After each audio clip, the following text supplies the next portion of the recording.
بسم اللہ الرحمن الرحیم۔ دوستو السلام علیکم۔ یوٹیوب چینل دلچسپ ویڈیوز میں خوش آمدید۔ دوستو اگر آپ نے ابھی تک ہمارا چینل سبسکرائب نہیں کیا تو پلیز ہمارا چینل سبسکرائب کریں اور بیل کے بٹن کو لازمی دبائیں تاکہ آپ کو ہماری نئی ویڈیوز سب سے پہلے مل سکیں۔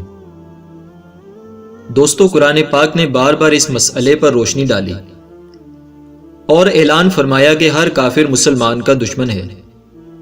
اور کفار کے دل و دماغ میں مسلمانوں کے خلاف ایک زہر بھرا ہوا ہے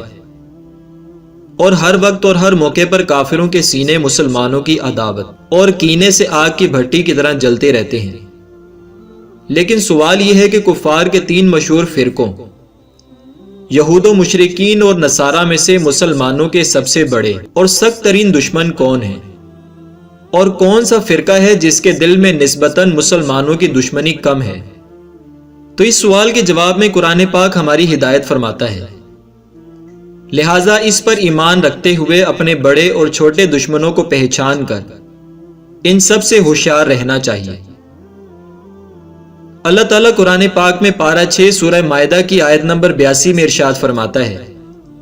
جس کا ترجمہ یہ ہے،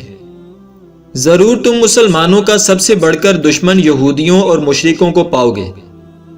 اور ضرور تم مسلمانوں کی دوستی میں سب سے زیادہ قریب ان کو پاؤ گے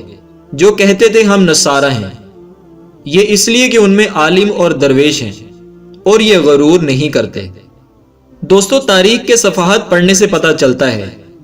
کہ یہودیوں اور مشرکوں نے مسلمانوں کے ساتھ جیسے جیسے سخت رویے اختیار کیے، عیسائیوں نے ان لوگوں سے بہت کم مسلمانوں کے ساتھ برا برتاؤ کیا ہے،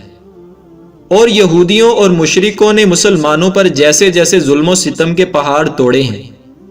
عیسائیوں نے اس درجے مسلمانوں پر مظالم نہیں کیے۔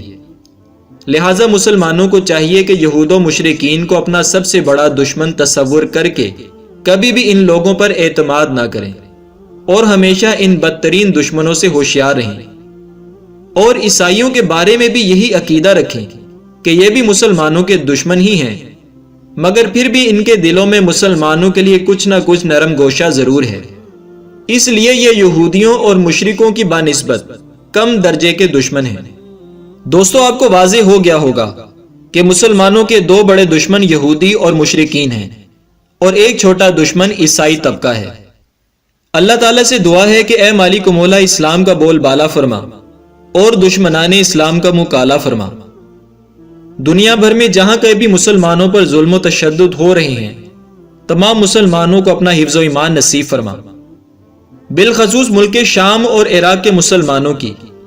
فلسطین، کشمیر اور برما وغیرہ کے مسلمانوں کی بھی حفاظت فرما، آمین۔ دوستو ویڈیو پسند آئے تو اسے لائک اور شیئر کریں اور ہمارا چینل سبسکرائب کرنا نہ بھولیے گا۔ شکریہ۔